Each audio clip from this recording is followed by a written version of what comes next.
작은 자를 귀하게 쓰시는 하나님이라는 제목으로 말씀을 전하도록 하겠습니다.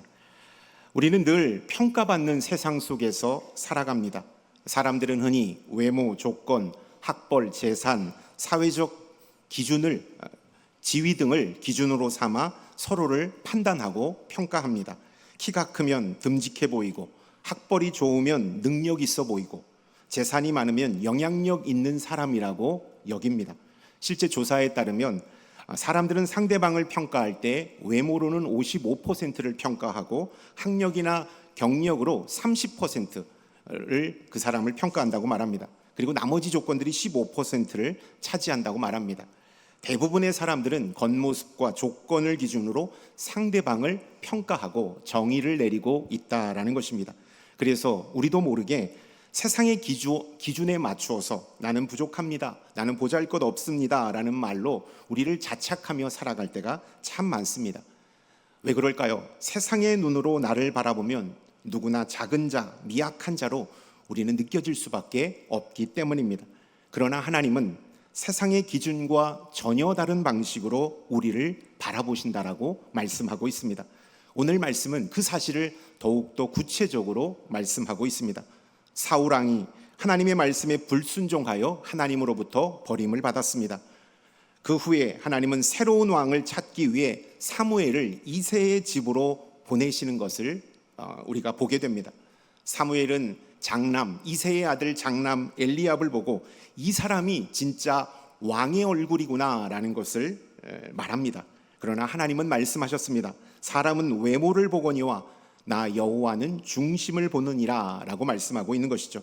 여러분, 이 말씀을 통하여 다윗이 왜 선택함을 받았는지를 우리는 다시 한번 분명하게 알 수가 있습니다. 다윗은 집안의 막내로서 가족들조차 그를 주목하지 않는 존재감이 없는 사람이었습니다. 그러나 하나님은 그의 중심을 보셨고 그를 이스라엘의 왕으로 세워주셨습니다. 사람들은 무시했지만 하나님은 그를 세우셨습니다. 사람은 그를 버렸지만 하나님은 그를 붙드셨음을 성경은 우리에게 말씀하고 있습니다. 여러분, 이 진리는 동일하게 오늘 우리에게도 말씀하고 있습니다. 하나님은 지금도 여전히 작은 자, 그러나 겸손한 자이나 하나님을 향한 중심을 가진 자를 들어 놀라운 일을 행하신다라는 사실을 분명하게 말씀하고 있는 것입니다. 우리가 아무리 작고 부족해 보여도 하나님은 우리의 중심을 보시고 우리를 통하여 놀라운 역사를 이루신다라는 것입니다. 저는 오늘 설교 말씀을 통해 다윗을 택하신 하나님의 시선이 무엇이었는지를 다시 한번 깨닫기를 원합니다. 그리고 우리의 삶에 그 말씀이 적용되어지는 기쁨과 은혜를 함께 누리기를 바랍니다. 첫 번째, 사람은 외모를 보지만 하나님은 중심을 보심을 오늘 본문 말씀은 우리에게 가르쳐주고 있습니다. 6절과 7절의 말씀을 함께 읽겠습니다. 그들이 오매 사무엘이 엘리압을 보고 마음에 이르기를 여호와의 기름 부으실 자가 과연 주님 앞에 있도다 하였더니 여호와께서 사무엘에게 이르시되 그의 용모와 키를 보지 말라. 내가 이미 그를 버렸노라. 내가 보는 것은 사람과 같이 아니하니 사람은 외모를 보거니와 나 여호와는 중심을 보느니라 하시더라. 아멘. 사무엘이 이새의 집에 가서 왕을 찾으려고 했을 때 장남 엘리앗을 보고 이렇게 말했죠. 참으로 여호와의 기름 부으실 자가 여기 있다. 이 사람이야말로 하나님께서 기름 부으실 왕이다라고 이렇게 장담했던 것입니다. 왜냐하면 엘리압은 키도 크고 얼굴도 잘생겼습니다. 인간의 눈으로 보면 충분히 왕이 되고도 남을 법한 인상을 가졌습니다. 누구라도 그의 외모와 조건만 보면 이 사람이 이스라엘을 잘 다스릴 수 있겠구나라고 생각이 들었던 것이죠. 여러분, 영적인 사람 사무엘조차도 엘리압을 보고 그의 마음이 동할 정도로 엘리압은 아주 외적으로 완벽한 사람이었음을 우리는 다시 한번 느낄 수가 있습니다. 그러나 하나님은 분명하게 말씀하셨습니다. 그의 용모와 키를 보지 말라. 내가 이미 그를 버렸노라. 사람은 외모를 보거니와 나 여호와는 중심을 보느니라 라고 말씀하고 있습니다. 여러분, 우리가 여기서 중요하게 배워야 할 진리 있습니다. 우리가 잘 알고 있는 진리죠. 하나님은 외모를 보시는 분이 아니라 중심을 보시는 분이라는 것입니다. 여러분, 성경을 이렇게 자세히 읽어보면 성경 속에서는 하나님께서 선택한 사람들의 이야기가 나오고 있는 것을 보게 됩니다.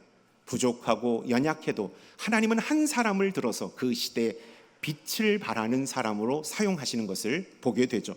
여러분, 그 사람들 공통적인 특징이 있습니다. 여호와 하나님을 경외하는 사람이었다라는 것입니다. 부족하고 외적으로 내세울 것이 없어도 그 마음의 중심에는 하나님을 향한 뜨거운 마음이 있었다라는 것을 다시 한번 발견하게 되는 것입니다.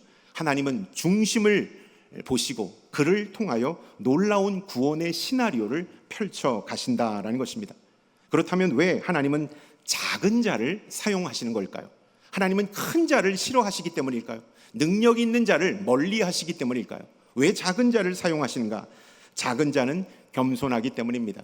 하나님 앞에 낮은 자세로 하나님의 뜻을 따라가는 자이기 때문에 하나님은 작은 자를 통하여 주의 놀라운 일을 행하게 하신다라는 것입니다. 두 번째, 작은 자는 하나님만을 의지하기 때문입니다. 자신의 한계를 알기에 인간의 힘, 세상의 힘을 의지하지 않고 전적으로 하나님 앞에 매달리기 때문에 하나님은 작은 자를 통하여 하나님의 역사를 만들어 가십니다. 여러분, 겸손과 하나님을 향한 의지가 작은 자를 하나님의 귀한 도구로 사용하신다라는 것을 다시 한번 깨닫게 됩니다. 여러분, 그렇다면 나는 하나님 앞에서 작은 자로 나아가고 있습니까? 하나님만을 의지하며 나아가고 있습니까? 하나님은 중심을 보신다라고 말씀하셨습니다. 이 히브리어로 레바브라는 중심은 마음, 내면, 존재의 가장 깊은 곳을 이렇게 표현하는 뜻을 말합니다. 중심이란 무엇일까요? 하나님 앞에서 드러나는 진짜 나의 진짜 모습, 나의 가장 중심에 있는 마음, 이것이 바로 중심이라는 것이죠. 하나님은 우리의 외모나 겉모습이 아니라 마음의 방향이 하나님을 향하고 있는지를 보신다라는 것입니다. 마음의 중심이 하나님을 향하고 있다면 하나님은 그를 들어 당신의 일을 맡겨주심을 우리가 기억해야 합니다. 그가 부족하고 연약할지라도 하나님은 그를 선택하셔서 당신의 일을 이루어 가신다라는 것입니다. 19세기 후반 우리가 잘 알고 있는 세계적인 전도자 D.L. 무디도 그런 사람이었습니다. 그는 17세에 보스턴 구두 가게의 점원으로 일하게 되었습니다. 가정 형편이 어려워서 제대로 교육받지 못했고 학식과 언변도 부족했습니다. 그러나 그는 하나님을 향한 열정이 가득했습니다. 그리고 영혼을 구원하고 싶은 복음에 대한 강력한 마음을 가지고 있었습니다. 그래서 하나님은 그 마음을 아시고 그를 그 시대에 복음의 빛을 밝히는 부흥의 도구로 사용하셨음을 세계 기독교 역사는 우리에게 가르쳐주고 있다라는 것입니다. 여러분, 우리의 연약함과 부족함은 부끄러운 것이 아닙니다. 우리의 연약함과 부족함은 하나님을 더 의지하게 만드는 은혜의 조건이 됨을 우리가 꼭 기억할 수 있기를 바랍니다. 세상의 눈에는 작고 미약해 보여도 하나님은 당신을 향한 믿음의 중심을 보시고 놀라운 일을 이루신다라는 것입니다. 여러분, 그렇기 때문에 오늘 우리는 하나님께 이렇게 고백해야 됩니다. 하나님, 저는 부족하고 연약합니다. 딱히 내세울 것이 없습니다. 그러나 주님을 사랑하는 마음이 크오니 주님 저를 사용하여 주옵소서. 주님의 도구로 저를 사용하여 주옵소서. 이 믿음의 고백이 저와 여러분들의 고백이 될 수 있기를 축원합니다. 아멘. 두 번째, 작은 자를 들어 하나님의 일을 이루심을 오늘 본문 말씀은 우리에게 가르쳐주고 있습니다. 11절부터 13절까지의 말씀, 우리 교독하여 읽고 13절은 합독하겠습니다. 또 사무엘이 이새에게 이르되 내 아들들이 다 여기 있느냐? 이새가 이르되 아직 막내가 남았는데 그는 양을 지키나이다. 사무엘이 이새에게 이르러 이르되 사람을 보내어 그를 데려오라. 그가 여기 오기까지는 우리가 식사 자리에 앉지 아니하겠노라. 이에 사람을 보내어 그를 데려오매 그의 빛이 붉고 눈이 빼어나고 얼굴이 아름답더라. 여호와께서 이르시되 이가 그니 일어나 기름을 부으라 하시는지라. 13절 함께 읽겠습니다. 사무엘이 기름 물병을 가져다가 그의 형제 중에서 그에게 부었더니 이날 이후로 다윗이 여호와의 영에게 크게 감동되니라. 사무엘이 떠나서 라마로 가니라. 아멘. 우리는 종종 세상의 기준으로 자신을 냉혹하게 평가합니다. 내가 이 정도면 괜찮을까? 혹시 뒤처지지는 않을까? 혹시 내가 경쟁이 안 되는 건 아닐까라는 이러한 자책과 무기력에 사로잡힐 때가 참 많습니다. 세상의 기준으로 우리를 보면 우리는 늘 부족해 보이기 때문입니다. 오늘 본문 말씀 가운데 나오는 사무엘 역시도 세상의 기준으로, 합리적인 기준으로 이스라엘의 왕을 찾으려고 하였습니다. 그런데 하나님은 그렇게 왕을 찾지 말라고 말씀하십니다. 당신의 기준으로 왕을 세울 것임을 사무엘에게 말씀하신 것입니다. 그래서 사무엘은 이새의 집에 모인 7 아들을 살펴보기 시작합니다. 그런데 7 아들 중에는 하나님께서 선택하신 한 사람이 있지 않았습니다. 그때 사무엘이 이새에게 물었습니다. 내 아들들이 다 여기 있느냐? 당신의 아들 다 여기 있는 건 맞습니까? 라고 질문을 한 것이죠. 이새는 마지못해 대답합니다.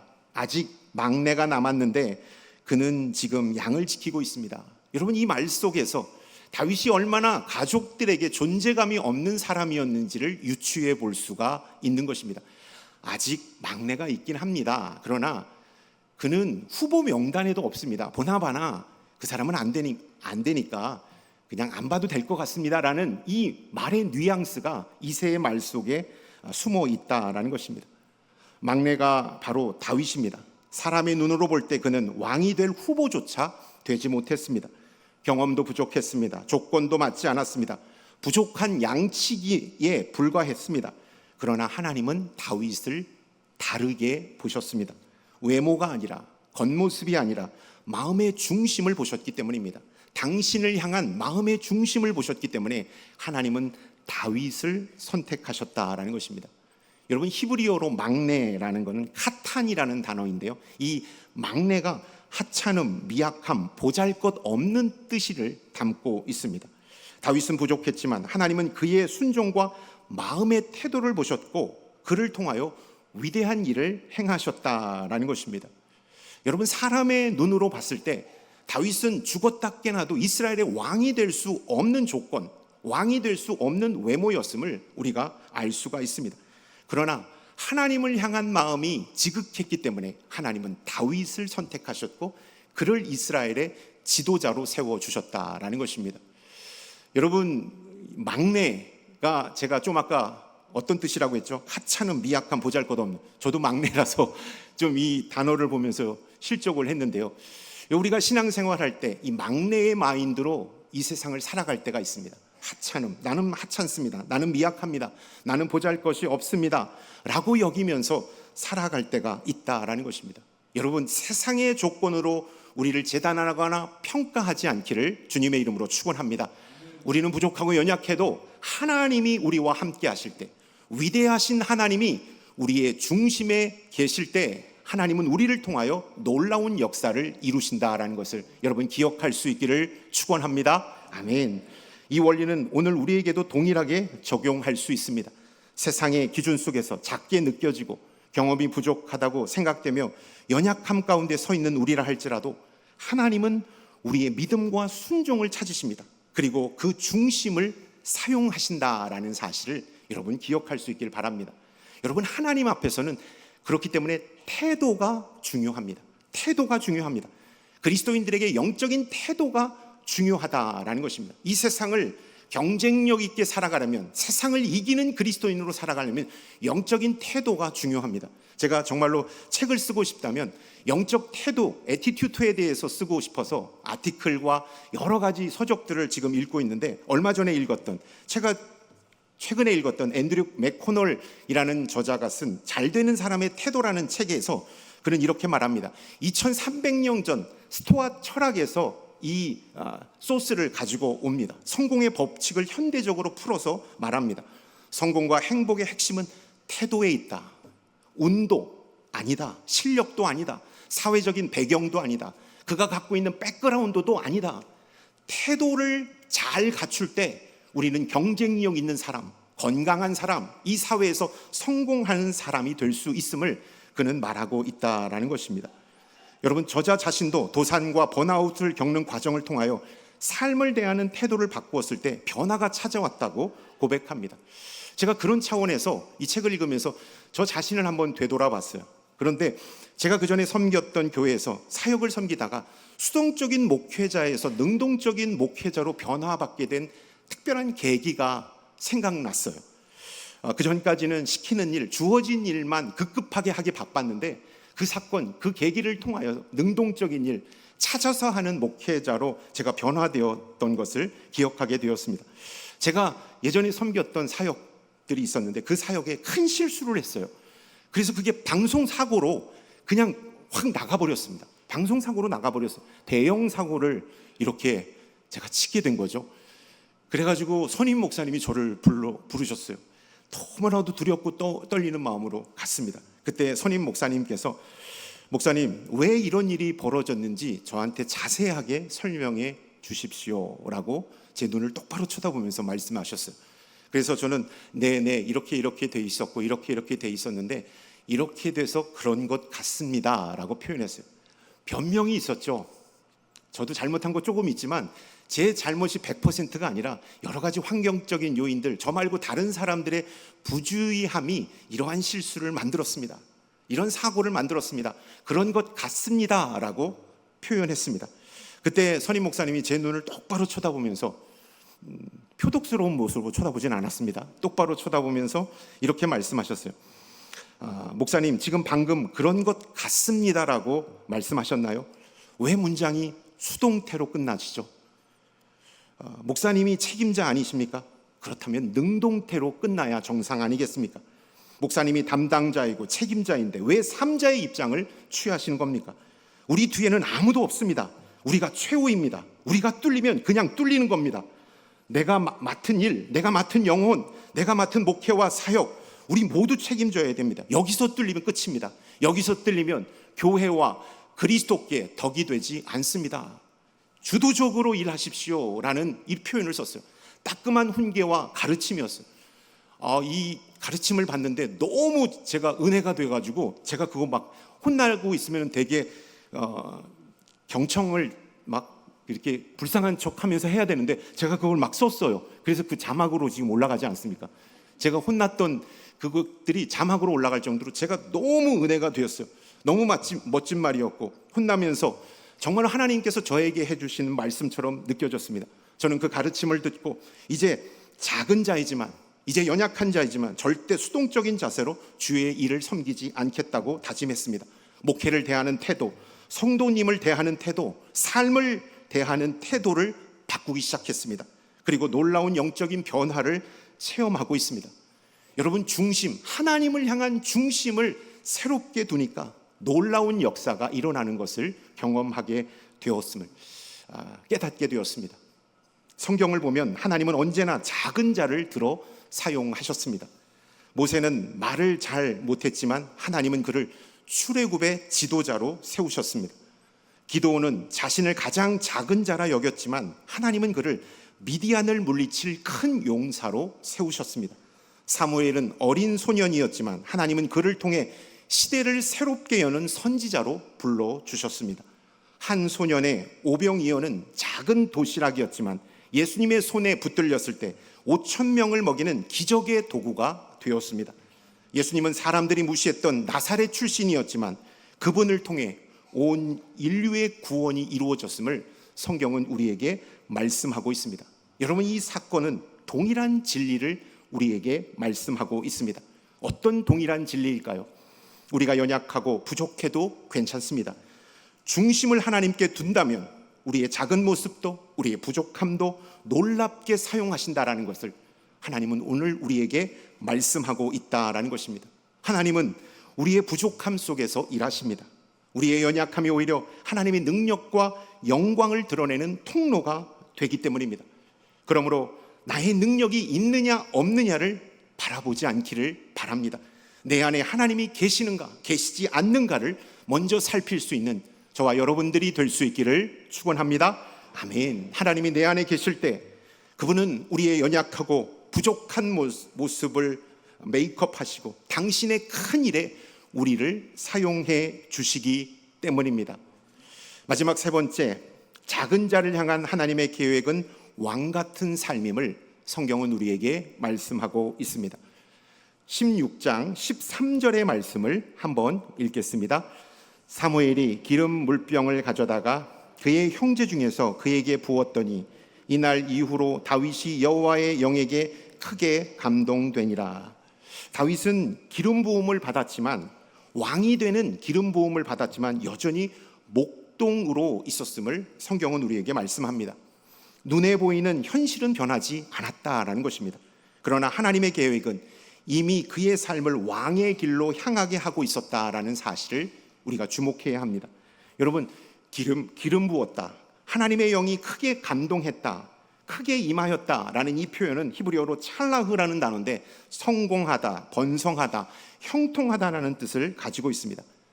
다윗이 목동으로 남아 있었어도, 여전히 기름 부음을 받고 여전히 목동으로 남아 있었어도 하나님의 영이 임하는 순간 그의 인생은 이미 왕의 길 위에 서 있다라는 사실을 말씀하고 있는 것입니다. 그는 여전히 목동으로 있었지만 하나님은 그때부터 왕으로서 이끌어가고 계시다라는 것을 말씀하고 있는 것이죠. 여러분, 이 사실은 우리에게 중요한 교훈을 가르쳐 줍니다. 저는 세 가지의 교훈을 여러분에게 말씀드리길 원하는데요, 이 사실 앞에 어떤 교훈일까요? 하나님의 계획은 인간의 눈에 보이지 않는다라는 것입니다. 우리는 현재의 모습으로 모든 것을 평가합니다. 지금 있는 모습으로 장래 미래의 모습도 유추하며 그럴 것이다라고 단정짓습니다. 심리학의 용어 중에 현재 편향이라는 그러한 용어가 있습니다. present bias라는 이 현재 평향은 미래의 이익보다 현재의 이익을 우선시하는 경향을 말합니다. 사람들은 눈앞의 현실과 당장의 결과에만 집중하기 때문에 장기적인 가능성을 과소평가합니다. 현실을 보기 때문에 미래를 절망적으로 얘기하고, 현실이 이렇기 때문에 너는 이제 별 볼 일 없다, 가망성 없다라고 평가절하하는 그러한 어리석음이 우리 가운데 있습니다. 그러나 하나님은 정반대로 우리를 바라보고 계시다라는 것입니다. 사람의 눈에는 작고 미약해 보여도 하나님 안에서 그 순간에 위대한 역사의 시작이 될 수 있음을 말씀하고 있다라는 것입니다. 현재 부족하고 연약해도 하나님께서 다듬으시고 하나님께서 역사하신다면 훗날 크게 사용될 것을 바라보시면서 하나님은 그를 이끄신다, 왕의 길로 이끄신다라는 사실을 성경은 우리에게 말씀하고 있습니다. 여러분, 현재의 모습에 실망하지 않는 저와 여러분들이 될 수 있기를 주님의 이름으로 축원합니다. 현재의 모습으로 우리의 삶이 이럴 것이다라고 단정짓지 않는 우리들이 되기를 바랍니다. 실망하지 마십시오. 내가 경제적으로 여의치 않아서, 건강이 여의치 않아서, 능력이 없어서, 내가 나이가 많아서, 내가 믿은 지 얼마 되지 않아서, 내가 주의 일을 온전히 감당할 능력이 없어서 여러분 주저하거나 실망하거나 낙심하지 않기를 주님의 이름으로 축원합니다. 여호와 하나님을 향한 마음이 있다면 그 하나님께서 우리를 강하게 만드시길 때문입니다. 우리를 지혜롭게 하시기 때문입니다. 우리를 통하여 놀라운 하나님의 역사를 만들어 가시기 때문입니다. 여러분, 인간의 눈으로 우리를 바라보고 실망하지 마시길 바랍니다. 하나님의 눈으로 우리를 바라보며 믿음으로 전진하는 저와 여러분들이 될 수 있기를 축원합니다. 아멘. 두 번째, 하나님은 작은 자를 통해 큰 일을 이루십니다. 세상은 조건과 스펙을 먼저 봅니다. 그러나 하나님은 마음의 중심을 보십니다. 하버드대에서 80년 동안 하버드 남학생 286명을 대상으로 80년 동안 추적 관찰 연구를 했습니다. 그리고 80년의 연구 결과를 발표했는데 그것이 바로 그랜트 연구, 하버드대 그랜트 연구라는 연구를 발표했습니다. 그 연구의 핵심은 사람은 어떻게 할 때 건강할 수 있는가, 사람은 어떨 때 행복감을 느끼는가라는 연구를 했어요. 여러분, 그 연구에서 참 아주 흥미진진하고 우리가 참 도전이 되는 연구 결과가 있는데요, 그 연구는 사람들이 가장 크게 성장하는 순간, 사람들이 크게 성장하는 순간은 성공의 자리가 아니라고 그는 말합니다. 작은 책임을 맡아 충실히 감당할 때 사람은 성장한다는 거예요. 작은 일이지만 그 일을 충실히 감당할 때 성장하고 업그레이드 된다라고 그 연구는 말합니다. 여러분, 작은 일에 성실할 때 뇌는 성취학습 경험을 바탕으로 더 큰 일을 도전할, 감당할 준비를 하게 되기 때문입니다. 여러분, 성경도 마찬가지로 이 말씀을 뒷받침하고 있습니다. 마태복음 25장 21절에 보면 작은 일에 충성한 자에게 더 큰 것을 맡긴다라는 말씀이 있습니다. 지금 맡은 일이 작게 보이고 하찮아 보여도 하나님은 그 자리에서 우리가 열심을 다하고 충성을 다할 때 그 모습을 보고 우리에게 큰 일을 맡겨주신다라는 사실을 말씀하고 있는 것입니다. 여러분, 우리가 이런 마음을 품을 때가 있습니다.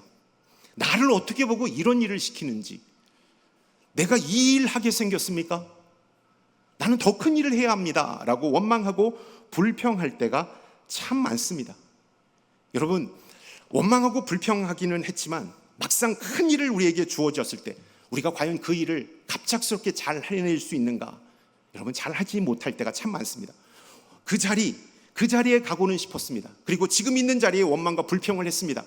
그러나 막상 그 자리에 가면 실력을 갖추지 않고 준비되어 있지 않는 상태에서 그 자리에 갔을 때 우리는 그 일을 온전히 감당할 수가 없다라는 사실입니다. 어떻게 해야 될까요?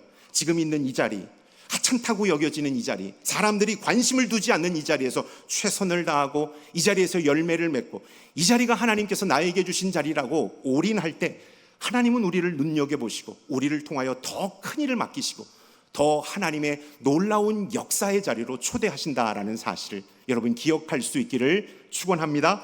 아멘. 오늘의 세 번째, 오늘의 작은 자리가 내일의 왕 같은 삶의 출발점이라는 사실을 우리는 기억해야 합니다. 다윗은 기름 부음을 받은 뒤에 곧바로 왕이 되지 않았습니다. 그는 여전히 광야에서 양을 돌보았습니다. 그러나 하나님은 그 시간을 훈련의 장으로 사용하셨음을 성경은 우리에게 말씀하고 있습니다. 곰과 사자를 막아 양을 지킨 경험, 이 양을 지킨 경험이 훗날 골리앗을 넘어뜨리는 담대함으로 이어졌다라는 것을 우리는 기억해야 합니다. 오늘의 평범하고 작은 자리가 내일의 왕 같은 삶을 준비하는 출발점이 될 수 있다라는 것입니다. 오늘 나에게 주어진 작은 자리에 충성할 때 하나님은 놀라운 역사로 우리를 인도하신다라는 것입니다. 교회에서 하는 작은 봉사, 가정에서의 작은 섬김, 직장에서 묵묵히 해내는 책임, 하나님은 그 모든 순간을 사용하여 우리를 아름답게 빚어가신다라는 것을 여러분 기억할 수 있기를 축원합니다. 아멘. 지금은 목동처럼 작아 보여도 하나님 안에서는 이미 왕같은 제사장의 삶으로 부름받은 존재가 우리들이기 때문입니다. 오늘의 작은 충성이 내일의 왕같은 삶을 여는 열쇠임을 여러분 기억할 수 있기를 축원합니다. 아멘. 지난주 화요일, 수요일 1박 2일로 우리 전임 목회자들이 수련회를 다녀왔습니다. 건강한 두 교회를 탐방하였고 또 하반기 목회 계획을 세우고 교제를 나누고 또 많은 삶을 나누는 시간을 보내고 돌아왔습니다. 그것을 허락해 주신 교회와 당회에 다시 한번 감사드립니다. 참 의미 있는 두 교회를 다녀왔는데요. 그 지역사회에 영적 지진을 일으키는 두 교회를 다녀왔습니다. 한 교회를 소개하자면 청주 상당교회를 다녀왔고요. 가운데 계신 분이 담임 목사님이십니다. 담임 목사님께서 교회를 이렇게 투어시켜 주시고 우리 교회가 이 지역사회에서 행하고 있는 목회적인 방향 또 그 영적인 의미를 저희들에게 강의해 주셨습니다. 참 도전이 되었어요. 그리고 나서 저희들에게 질의응답 시간을 갖자고 말씀하셨습니다. 우리 목사님들이 좋은 질문을 이렇게 했습니다. 그래서 저도 질문을 해야 될 것 같아서 저도 이렇게 질문을 했습니다. 목사님, 저도 질문이 있는데요. 우리 모두는 다 목회자이지 않습니까? 우리 부목사님도 언젠가는 청빙을 받아 또 다른 목회 현장에서 담임 목사를 해야 하시고 또 개척을 하시고 또 다른 부름의 장소로 이동을 하셔서 목회를 해야 되는데 목사님이 이 지역사회 또 한국교회의 건강한 교회 리더자로 귀한 역할을 감당하고 있는데 후배 목회자들에게 정말로 좋은 말씀, 좋은 목회자가 되기 위한 말씀을 한마디 해주시면 감사하겠습니다 라고 이렇게 질문을 했습니다. 그때 목사님이 하셨던 말씀이 참 감동이 되었고 우리 목회자의 마음 가운데 따뜻한 울림으로 다가왔습니다. 그때 목사님께서 이렇게 말씀하셨습니다. 그 목사님은 저와 예전 교회에 함께 했던 정말로 친한 형님이셨는데요. 이렇게 표현했습니다. 저와 이정환 목사님은 같은 교회에서 함께 오랫동안 사역을 했습니다. 그때 우리는 하루하루 성실하게 보냈습니다. 주어진 일뿐만 아니라 자기 개발을 위해서도 열심히 노력했죠. 우리에게 주어진 일 최선을 다하려고 노력했습니다. 그 귀한 시간들이 쌓여서 오늘 우리들을 하나님께서 이렇게 목회 현장의 리더로 세우지 않았나 생각이 됩니다.